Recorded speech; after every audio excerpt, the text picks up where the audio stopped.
Hey guys, welcome back to my channel. 3 দিনের ছুটিতে আমরা ডিসাইড করলাম বকখালি যাব। তাই সকাল সকাল 7:15 শিয়ালদা নামখানা লোকাল ট্রেন ধরে আমরা চলে এলাম নামখানাতে। নামখানা স্টেশনের বাইরে টোটো, অটো, বাস সব অ্যাভেলেবেল রয়েছে। আমরা বাসে করে এই সুন্দর দৃশ্য দেখতে দেখতে পৌঁছে গেলাম বকখালি। বকখালিতে নেমেই আমরা ফার্স্টে হোটেলে চেক ইন করে ফ্রেশ হয়ে বেরিয়ে গেলাম লাঞ্চ করতে। সবাই টায়ার্ড ছিল বলে লাঞ্চে ভেজ খাওয়া হলো। তারপরে লাঞ্চ করে আমরা চলে এলাম সি বিচের দিকে। এটা হচ্ছে বকখালি সি বিচ। এখানে কিছুক্ষণ টাইম স্পেন্ড করে বিকেলে আমরা চলে গেলাম সানসেট পয়েন্টে। এটা হচ্ছে কার্গিল বিচ।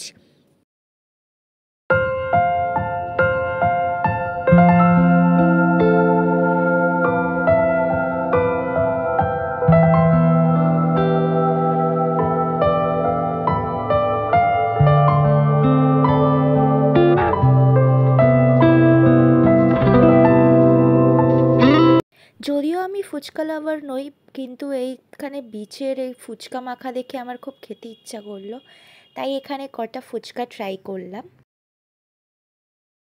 পরের দিন সকাল সকাল আমরা বেরিয়ে পড়লাম হেনরি আইল্যান্ডের উদ্দেশ্যে।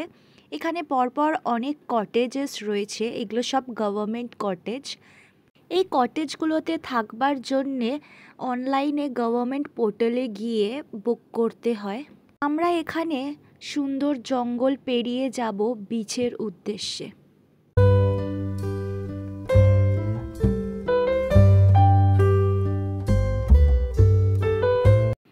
কিছুটা পয়েন্টে এসে আমাদের গাড়ি নামিয়ে দিয়েছে। এবার আমাদের হেঁটে হেঁটে যেতে হবে। হেঁটে যেতে গিয়ে এখানে দেখলাম দুখানা হাঁড়িতে কাঁকড়া ভর্তি বিক্রি হচ্ছে। তারপরে আবার এই জঙ্গলের মধ্যে থেকে হাঁটতে হাঁটতে যাওয়া হচ্ছে। খুব সুন্দর এক দৃশ্য, চারিপাশে শুধু সবুজ আর সবুজ, মাঝখান থেকে শুধু পথ। চলো তোমাদের দেখাই।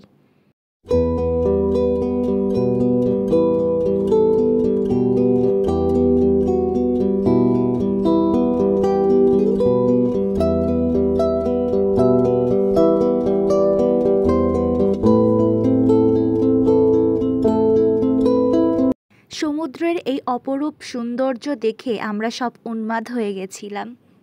যে যার মতো যা ইচ্ছে তাই করছে, কিন্তু ওখানে জল দেখে আমি আবার দৌড়ে দৌড়ে চলে এলাম, যেহেতু জুতো পরে আমি গেছি আর জুতো পুরো ভিজে যাবে সমুদ্রের জলে। ওদেরকে জলে থাকতে দেখে আবার আমি ভাবলাম যাই, গিয়ে ওদের সঙ্গে আনন্দ করি, কিন্তু আমাকে সমুদ্রের ঢেউ আবার তাড়িয়ে দিল পাড়ের দিকে। আমি দৌড়ে পালিয়ে এলাম। বারবার সমুদ্র আমাকে তাড়া করছে বলে আমার মনে হলো যে কি এই সমুদ্রের পাড়েই আমার থাকাটা ভালো, এখানেই এনজয় করি আমি। হেনরি আইল্যান্ড থেকে নেক্সট আমরা এলাম লালগঞ্জে।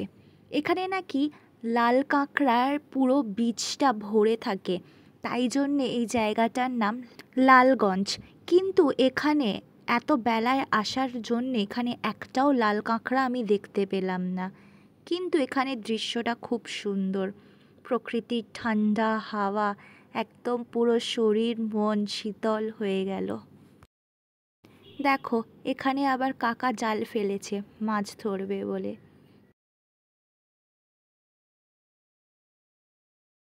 একে প্রকৃতির ঠান্ডা হাওয়া, তার ওপর ঘাড় ব্যথা করছিল বলে মা মাসাজ দিচ্ছে। দেখো সবাই আস্তে আস্তে গা হেলিয়ে বসে পড়ছে এখানে। এটাতে বুঝতেই পারছো কতটা শান্তি পাওয়া যাচ্ছে জায়গাটাতে। নেক্সট আমরা চলে এসেছি বেনফিশ ফিশিং হারবারে।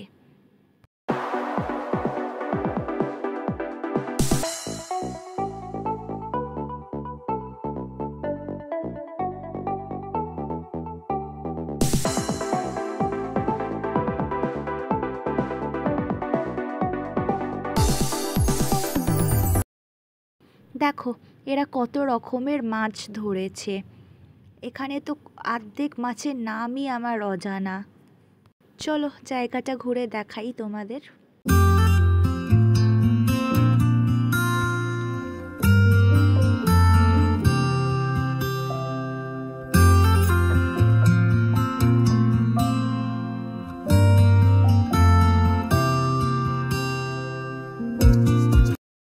এটা হলো ফ্রেজারগঞ্জ। এখানে তো ফ্রেজার সাহেবের বাংলো আর নেই, কিন্তু এইটা হলো তখনকার দিনের কোর্টের ধ্বংসাবশেষ।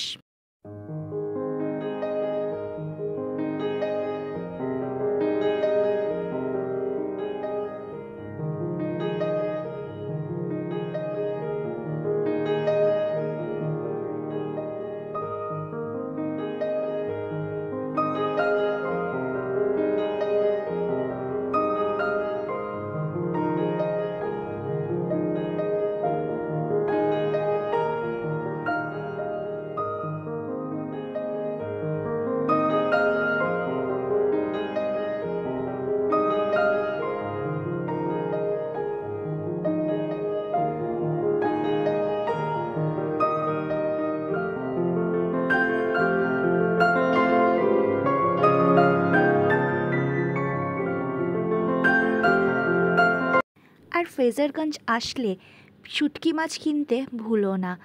যারা খায় না, পছন্দ না, তাদের ব্যাপার আলাদা, কিন্তু যারা ভালোবাসো তারা অবশ্যই এখান থেকে কিনতে পারো। একদম কেমিক্যাল মুক্ত, খুব সুন্দর। আমি আগের বারে যখন এসছিলাম তখনও এখান থেকেই কিনেছিলাম। দুপুরে লাঞ্চ করে কিছুক্ষণ রেস্ট নিয়ে আবার চলে এসেছি আমরা বকখালি সি বিচে। এখানে এসে আমরা রিলস বানাচ্ছিলাম, সেইটার ক্লিপও আমি শেয়ার করে দিলাম। এখানে এই সানসেটের মুহূর্তটা কি সুন্দর, তাই জন্যেই তো এখানে আসা। চলো তোমাদের সাথে একটু শেয়ার করি। দেখো কি সুন্দর ভিউ।